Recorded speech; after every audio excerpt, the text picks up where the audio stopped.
What's up, everybody? It's No Joe Coward coming at you live from my bedroom here in Phnom Penh, Cambodia. Why am I forcing my voice to sound deeper? I don't know. Too much coffee, not enough sleep, too much physical exercise. Maybe I'm just losing my fucking mind. Anyways, yeah, let me take this douchey hat off, by the way. So my fans don't call me knuckle dragger or, fucking douchebag or like hip hop wannabe or whatever. You know who you are. You know who you are, bastards, bitches. Anyways, tonight's video is about basically how to save money in Cambodia, how to get the most bang out of your buck, and how to not only do that, but get the most authentic experience of being in Cambodia. See, not only does saving your money and living on a budget obviously save you money and make your life better financially, but in my opinion, it gives you a more authentic experience. And what I mean by authentic, for those dumbasses who don't know what I'm talking about, why are you going to come all the way to Cambodia to do the same shit you were doing in your home country? If you're from the States or from Canada or Europe or any other more developed, part of the world, why are you going to come to a third world tropical paradise to always eat in an air-conditioned restaurant, pay $10 for a fucking hamburger, go to expensive stores and malls, and do the same bullshit you were doing back home? The people who want to come here because they want to live a new life. So why are you going to do the same bullshit you were doing back home? Come here, drop your fucking ego, all right? Learn to live on a budget. Learn to live with some dirt in your fucking fingernails. Learn to get a little bit of dust on your jeans, so to speak, and learn to go out of your comfort zone, because that is the point of traveling, right? To do new shit, leave your comfort zone, get your hands dirty and try new shit out. So let me just give you a couple tips here. Now, basically when I got to Phnom Penh, I got here March 10th of 2015 was my first day here, and dude, I was shocked. It was a culture shock. Now, I was in Thailand. I was in Chiang Mai, Thailand for a week before. Cambodia is way fucking different from Thailand. I mean, yeah, the people kind of look the same. Yeah, if you don't speak the languages, it sounds similar, but in terms of being developed and just, I guess, the scenery and the feel of the environment, Cambodia is way more fucking raw. It's way more real. It's way more like Wild West type style. So I love Cambodia for that. And what I did for the first week and a half is I just walked. I just walked on foot. I didn't have a bicycle. I didn't really take motos or tuk-tuks. I just walked everywhere. And that is a great way to save money. And especially if you're new here, there's no better way, other than riding your bike, there's no better way to get a feel and to get accustomed to your surroundings. That's such a great way to learn your way around town, because when you're riding in a moto or a tuk-tuk, you pass by all these little nooks and crannies of town. You pass by all these little obscure shops where you can go, and save money, and just cool shit to see, man. So I would suggest, if you're new to Phnom Penh, spend the first few days at least, maybe not a whole week or two, just walking around. I know it's hot outside, but don't be a fucking bitch. Just wear a hat, bring plenty of water with you, and enjoy the heat, enjoy the sweat. Get a fucking tan, all right? Because, dude, you will get a tan out here. I don't even care if you're black, dude. You will get darker if you're out here. I'm like 4 or 5 shades darker since I've been here. You should see my ass, though. Like, my ass is white as cotton, but I have this olive skin. Or at least it's olive right now, but on camera it might look kind of pink. Whatever. Anyways, something else is, rather than investing in a moto, like a motorcycle, I'm not saying don't do it, but get a bicycle. I got my bicycle for like $50. It has a headlight, reflectors, it's a 6-speed, got gears and all. It's got a nice basket on the front. I've had it since March, and dude, it's great. I mean, it gets me around town, no problem. If I need to, so the traffic here in Phnom Penh is kind of crazy. So what I do a lot is I just take my bike and just press it overhead, and I'll just walk around the traffic. You can't do that with a moto. The bike maybe weighs like 30 pounds or maybe like 15 or 20 kilos or whatever. And yeah, you can just pick it up and walk around the traffic with it. It's easy to fix. It's cheap to fix if you need. It's way more affordable than trying to maintain your moto or even a car. Another thing is the food. Now, the biggest thing people waste their money on out here is food. Now, when I got here, I pretty much immediately embraced the street food. Now, I've made some videos about street food here in Phnom Penh, and let me tell you, dude, there's no better way to save money than to buy your food at the markets, take it home and cook it. Or if you don't have a kitchen, because a lot of apartments here just don't have kitchens, believe it or not. They might have a refrigerator. Dude, the best way to save money is to eat street food. Now, if y'all have any questions about where to get good street food, dude, email me at nojokestriking@gmail.com. I am your fucking guy for that.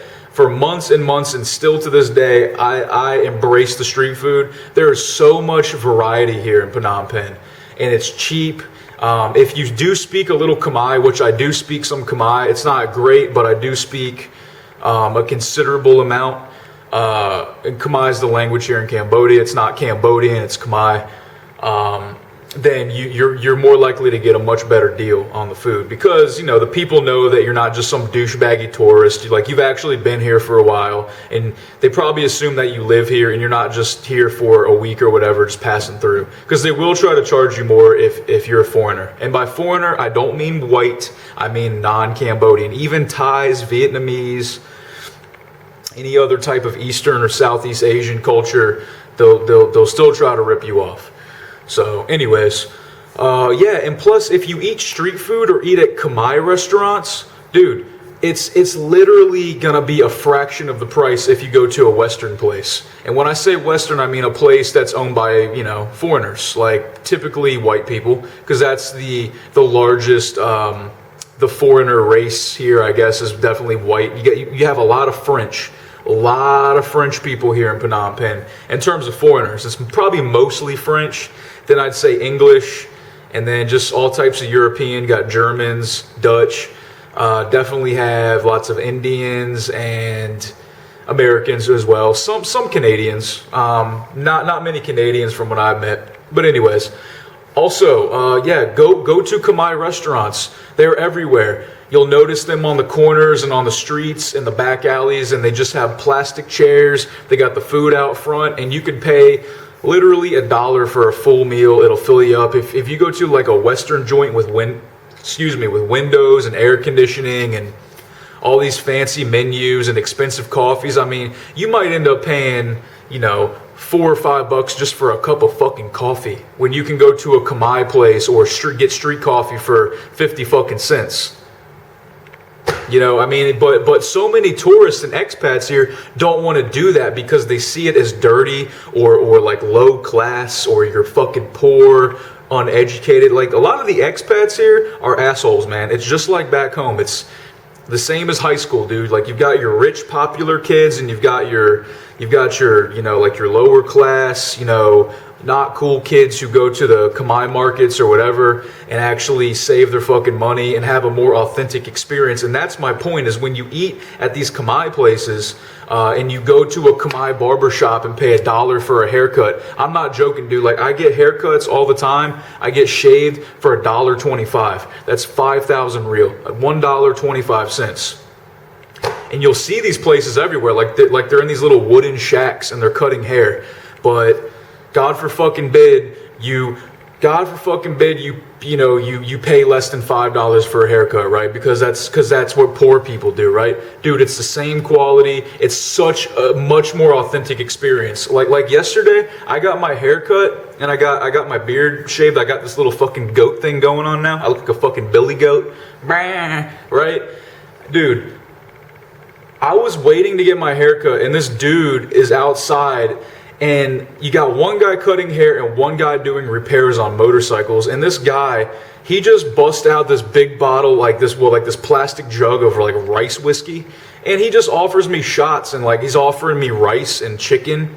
Khmer people do that all the time. They always offer you food. They'll offer you cigarettes. They'll offer you alcohol. And dude, I was waiting there to get my haircut on my lunch break from teaching, and I was doing a couple shots of rice whiskey with this fucking guy, speaking in Khmer. I don't speak good Khmer, but sometimes I speak enough to just kind of get my point across or understand the other guy. So, dude, Cambodia is such a fucking cool ass place. The people here are laid back. You know, it's not judgmental. Just don't be a dick. Don't walk around with your fucking chest out like you can kick everyone's ass. You know, like you're better than everybody. Smile. You know, Khmer people love to smile at you. They're very friendly people. Just use common sense and don't be a dick.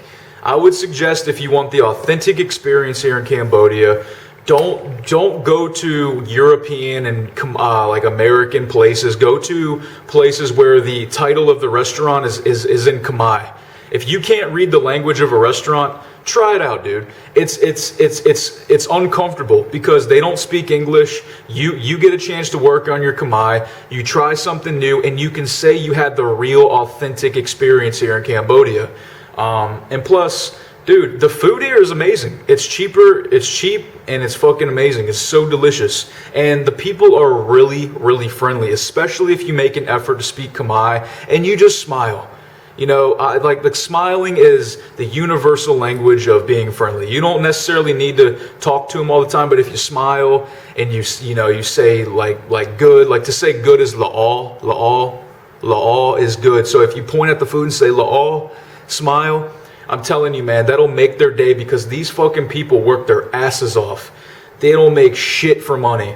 And if you go there, you tell them, you know, just as a foreigner, that makes their fucking day. That makes, again, I'm not saying that they need my smile to have a good day, but I'm just saying that, you know, just be nice to the local people, man. I have a lot more respect for the Khmer locals than I do the expats, generally speaking. Just because the expats are so douchey and they're just like the assholes that I was with in America. Not all of them. A lot of them are super nice, but dude, it's still just like high school, man. There's going to be assholes wherever you go. I hope this video didn't go on too long, but I just want to give my viewers who've never been to Cambodia, you know, just an idea of how to save some money, just some tips, you know. Just keep it local. Keep it local. Walk, ride your bike. You know, shop at the local markets, get street food. You know, I'm not saying don't eat at nice or like upscale places. I'm just saying that you don't need to have a good meal. You don't need to do that. You know, don't be intimidated by the street food vendors who seem a little bit dirty. Everybody says that, oh, don't eat the street food, you're gonna get sick. Don't do it, you're gonna get fucking typhoid and dengue fever and all this other crap.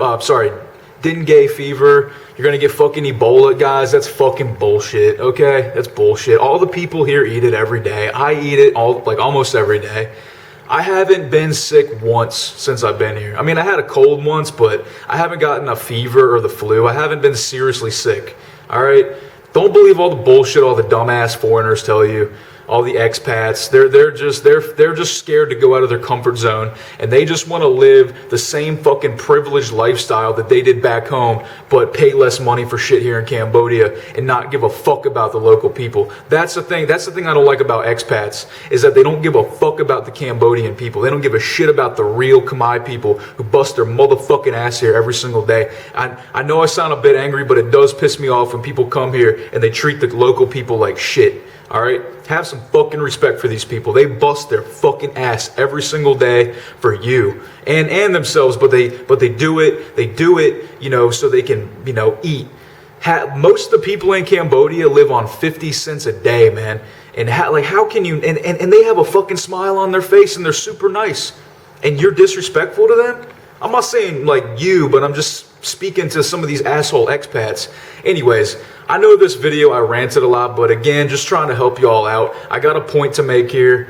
nojokestriking@gmail.com. nojokestriking@gmail.com. Get at me, ask me a question. I'm more than happy to help you all out. Talk about Cambodia, talk about sex, drugs, rock and roll, fighting, martial arts, getting in shape, jerking off or whatever. Anyways, guys, check out my other videos, share my videos. Peace.